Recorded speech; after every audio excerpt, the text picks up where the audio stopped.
We are going to do a walkthrough of a Dust Technologies DT-200 dust collector. This Dust Technologies DT-200 dust collector is powered by a Balder 20 horsepower, 208 volt, 3-phase motor. It produces 7,500 CFM and has a 14-inch inlet. Up top, you will find that the 132 square feet of filters have been replaced with new filters.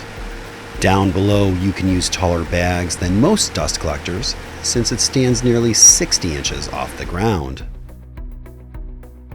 This DT-200 stands 148 inches tall, is 30 inches deep at the widest part, which is the fan side, and is 136 inches in length.